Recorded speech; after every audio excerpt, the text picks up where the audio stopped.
All right, we're here today with Miss Sabrina Deutsch of L.I.F.E, and she's the music therapist here.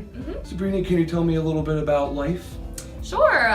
Lawrence Institute for Education is a nonprofit organization. We have a private school for kids with special needs, and we also offer outpatient therapy services. So we have speech therapy, occupational therapy, physical therapy, and music therapy. Yeah, you guys do it all. And the Yes. campus is beautiful. Yes, we have a large very campus, big. Yeah, very which nice. is a lot. And then we also have an adult day program on site as well that offers assistance for those to learn, practical skills for the community and how to best manage their time and resources and things like that. That's So, awesome. Yeah, it's a really cool place. And can you tell me a little bit about your position here?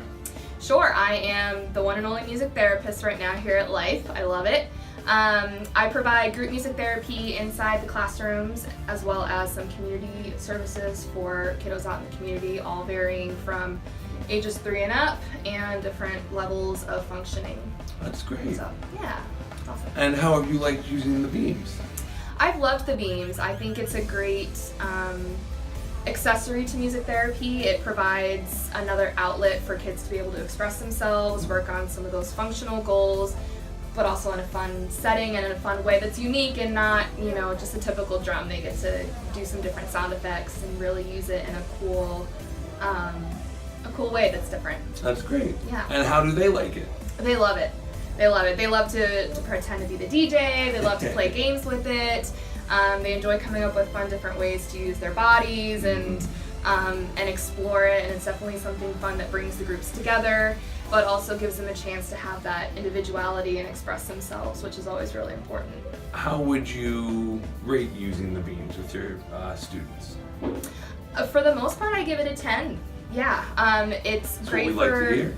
Yes, it's great for a lot of our kids who might have difficulty with some of those physical aspects. So, it might be difficult for a child to bang on the drums with some of those gross motor skills, but to be able to use their hand, it's much more accessible for Right. so many of our kids, which has been great. So it's not limiting for anybody. That's fantastic. And then what age range and level would you say? All levels, all ages like the Beamz, or do you find it more specific to one group? All levels and all ages. I find at times it can be a little challenging for some of our lower functioning kiddos to understand putting my hand here makes the sound happen, but we've used some different techniques that you guys have given us with using like rubber bands and different things like that, and once they catch on, then they really enjoy it and they're like, oh yeah, this is how we use it. So sometimes it just takes a little getting used to, but yeah, everybody seems to love it. That's great. And how do you think the kids would rate the Beamz on a 1 to 10? Do they have a lot of fun with it? Oh yeah, they'd give it a 12, I'm sure. Yeah, they have a blast, and they're always like, where's your cool box with your Beamz? And I'm like, we'll do it next time. So if it were up to them, I think they'd use it every week. That's fantastic. So yes. Would you suggest the Beamz for other locations like this? Yeah, I mean, I'd give it a 10. Again, I think it's very multifunctional. It is able to be used in a variety of different settings with different individuals, different functioning levels. Adults have a great time with it. The kids have a good time with it, and you're able to address some of those goals. And you get some great information with some of the booklets that you get too that give you ideas and some of those materials to kind of work on. So a lot of our other therapists are excited to get using it and incorporate in their settings too.